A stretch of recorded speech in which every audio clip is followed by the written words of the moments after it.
So yesterday, the much anticipated and extremely hyped first episode of The God of High School finally dropped. And naturally, with a show this hype, we have to take a look and see if the first episode truly lived up to its lofty expectations. So let's get into it. This is my review of The God of High School, Episode 1. Just off the top, I have to say that the episode certainly lived up to expectations, and in many cases, I think even succeeded them. There are really three things that stand out in my opinion. First, the introduction of Park Mujin, who appears to be the main villain, was absolutely phenomenal. In very few words, and for that matter, very little screen time, they established Park as a force not to be taken lightly.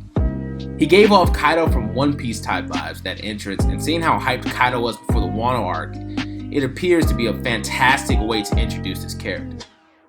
I also have to say, I like how they gave him such an OP move right from the start, just to establish how dominant he was, and in contrast with the fighting that we saw later in the show, which seemed very more tame in comparison.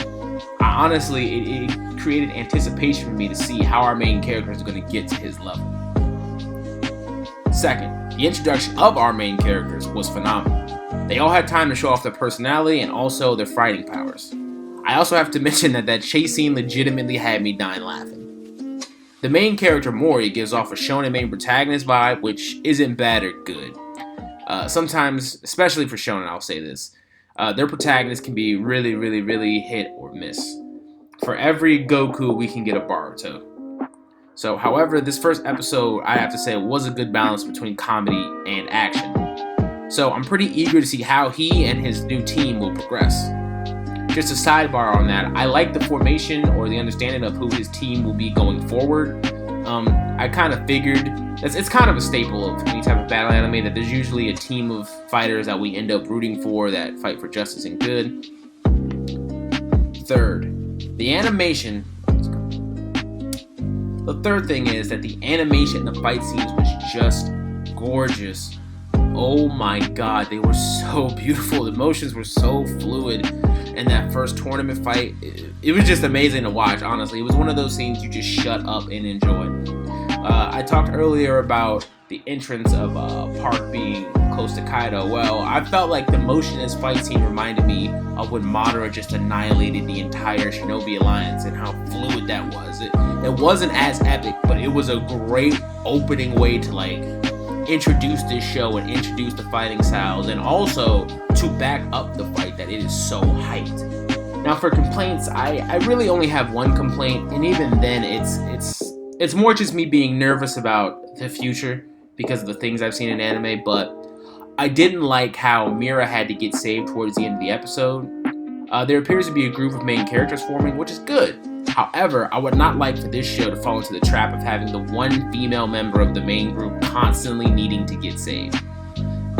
I would hate for her character just to become the love interest that's always put in danger. Furthermore, they showed earlier in the episode her being a badass in her own right, so I would like that to continue. I would like to see her keep effing guys up endlessly and really being that tough character.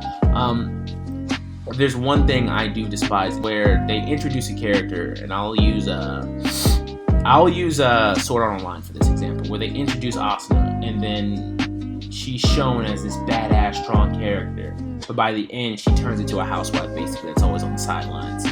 I'm not even a super political guy or anything like that, but I love a badass woman in anime. It's awesome. Let her be a badass. Don't let her have to keep getting saved every episode, or the thing where only the main character can beat someone. I want her to be just on equal footing with them. I completely understand if you want our main character here to be the top dog. I get that, but don't make her always get saved.